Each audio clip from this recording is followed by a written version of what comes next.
அதாவது பாத்தீங்கன்னா வருண் ஸ்டாக்ஸ் அப்படிங்கிற ஒரு யூடியூப் சேனல். அதுல வருண்ங்கிற ஒரு யூடியூபர் பத்தி என்ன சொல்லிருக்காங்கன்னா, இப்போ ஆட்டோ டிரைவர்லாம் பாத்தீங்கன்னா இந்த ராபிடோ, ஊபர், ஓலா இந்த மாதிரி ஆப்ல பாத்தீங்கன்னா அதுல வேற அமௌண்ட்டை விட எக்ஸ்ட்ரா காசு வசூலிக்காங்க அப்படின்னு சொல்லியிருக்காரு.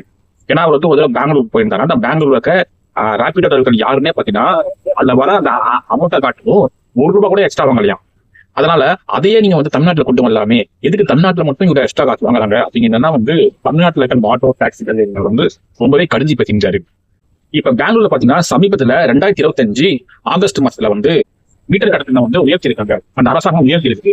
அதுக்கு முன்னாடி கிலோமீட்டருக்கு ₹15 இருந்தா மீட்டர் கட்டணத்தை வந்து ₹18 அப்படின்னு உயர்த்தி இருக்காங்க. இந்த வெயிட்டிங் சார்ஜ், இந்த அப்புறம் வந்து லக்கேஜ் சார்ஜ். ஆனா அந்த காசே பாத்தீங்கன்னா எங்களுக்கு பத்தல.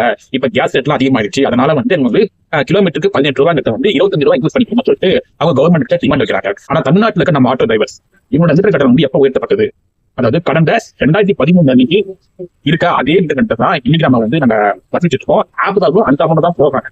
ஆப்ல வந்து எக்ஸ்ட்ரா கட்டுற மாதிரி இருக்கணும். அதோட பீக் ஹவர்ஸ்ல வந்து இந்த டிராபிக் நெரிசல்னால வந்து அதிகமா கட்டுற ஒரு அமௌண்ட் தான்.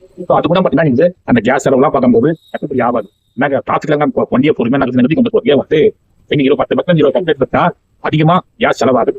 நம்ம தமிழ்நாட்டுல இருக்க ஆட்டோ டிரைவர்களுக்கு கொடுக்கப்படுற கேஸ் வந்து பாத்தீங்கன்னா ₹12. அதான் பெங்களூர்ல பாத்தீங்கன்னா இப்ப ₹18 ஆக்கிருக்காங்க. மேலும் ₹25 ஆக்கணும்னு சொல்லிட்டு அவங்க வந்து கவர்மெண்ட் டிமாண்ட் பண்றாங்க.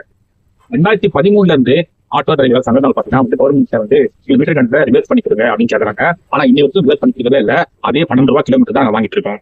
அப்படி இருக்கும்போது இப்ப இருக்க விலைவாசி இன்னைக்கு பாத்தீங்கன்னா எல்பிஜி கேஸ் வந்து ₹90 இருக்குது. இதுக்கு முன்னாடி ₹60 இருந்தது. இந்த உலக போர் காரணமா வந்து ₹90 இருக்குது. சரி, சிஎன்ஜி போட்டு ஓட்டலாமே, இந்த சிஎன்ஜி தான் மைலேஜ் அதிகமா சொல்றாங்க சொல்றீங்க.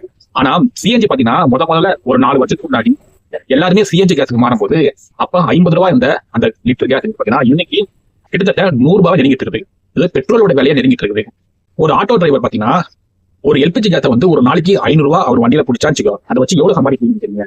₹500 கொடுத்து ஒரு 1 லிட்டர் கேஸ் எல்பிஜி போடுறாருன்னா அதை வச்சு அதிகபட்சம் அவர் வந்து ஒரு 1300 1400 சம்பாதிக்க முடியும்.